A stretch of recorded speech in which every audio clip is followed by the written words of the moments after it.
So first, the market overview. So in 2016, Gartner did a user analysis survey and found that 80% of companies are now providing one or more devices to each employee. This is, of course, growing due to cell phones and laptops and so forth. But what are these devices that they are giving out to users? So of these devices, 36% were laptops, 23% were smartphones, and 41% were the other, which includes things like tablets and desktop computers. And as mobile becomes more popular, we're seeing employees who have a desktop, a laptop, and a smartphone, all company provided. So this has caused companies from going to a 1-to-1 system to, in some instances, a 3-to-1 system.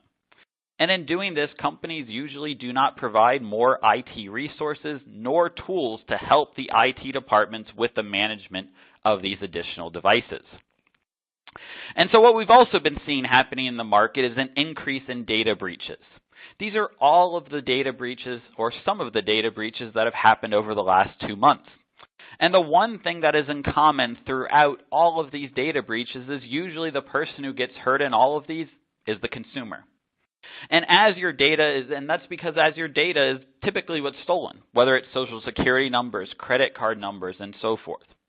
If you're a small business and you have a data breach, this could be enough to tarnish your business and force you to close. So data breaches aren't just about the large companies, they're also about the smaller businesses, the medium businesses, because the big companies usually can recover when a data breach occurs.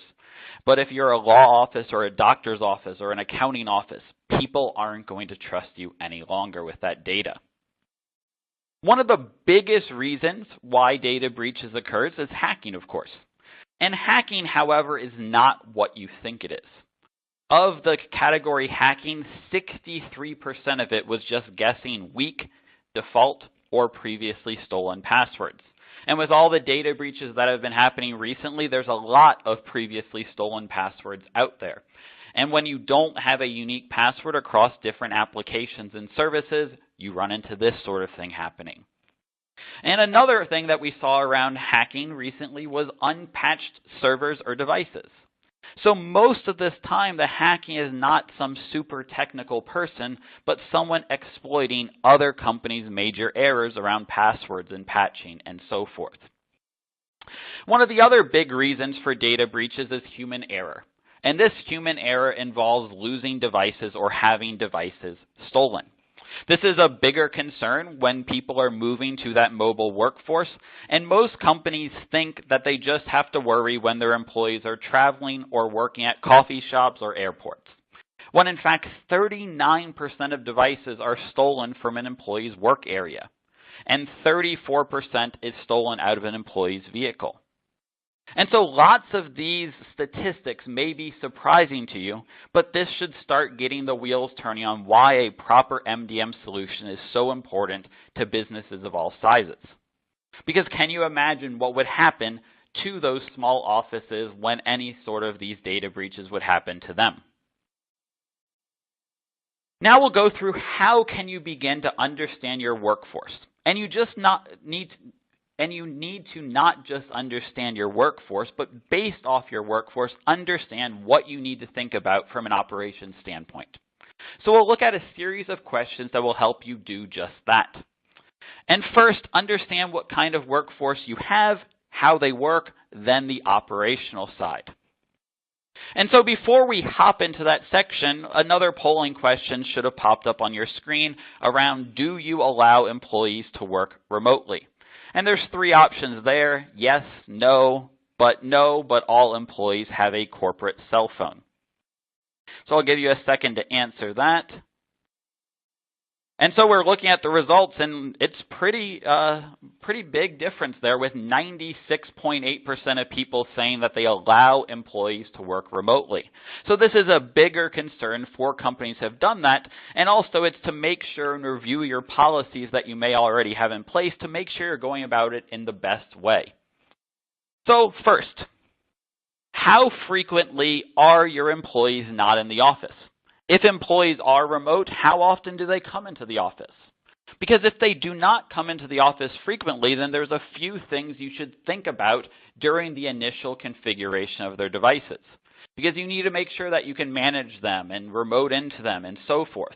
So those concerns need to come into the initial configuration of those systems. This is even more important when it comes to items like encryption or endpoint security. Do you want the ability to control those devices when they're on or off the network? Do you want to get reports and statistics when they're on or off the network? And with encryption, it's especially important because of the ability to remote wipe devices or remove their access to devices. So do you want that ability? Or do you just want to simply make sure that the applications stay up to date and everything stays as it should be or how it was when you first configured it? Which ties into the second point of the question, employee termination. Do your employees have the ability to return to the office so they can be terminated? Are you calling someone in to come to the office, then terminating them? Or will you have to do a remote termination? If you have to fire a remote employee, you should have the ability to remotely remove all access to corporate devices, files, and emails even prior to informing them of their termination. The second question is, do they work from public places like coffee shops? This is very important to multiple different security concerns that come from working at a public place. The first of which is confidential documents. Do they work on confidential documents that other users of the public place should not see by looking over their shoulder? Lots of times there's these new screens that you can put on top of the laptop screen so that people can't see what you're working on unless you're directly behind them. Maybe that should be something that you invest in to make sure that confidential information is not being seen. Second, do they connect to public Wi-Fi? And if they are connecting to public Wi-Fi, are they logging into websites and applications that require passwords that could be sniffed out by a malicious actor on that network? Do you worry about lost and stolen credentials and what a user's reuse of passwords? And then finally, is there any chance they might lose their device or have their device stolen when they're at that place? Third, do you have a server that they need access to via a VPN? If so, do your users think of unique passwords? Do they save their passwords in your VPN application?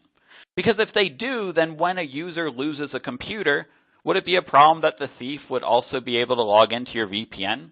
He just simply turns on the computer, double-clicks the VPN, clicks connect, then he's in. And one of the most important questions that's coming up more and more these days is, do you even need that VPN at all? And then finally, do they save files on their devices to further work on them? If they do have the ability to save files on their devices, are these items always encrypted? Or is it left up to the user to save the files into a proper folder in order to be encrypted? We know that users don't usually do that. Things are saved in the downloads folder, the desktop, and so forth. Are these items backed up? Or once again, does it depend on the user placing files in specific folders? And finally, do you have the ability to remotely wipe these files or devices if they're lost or stolen or the user is terminated?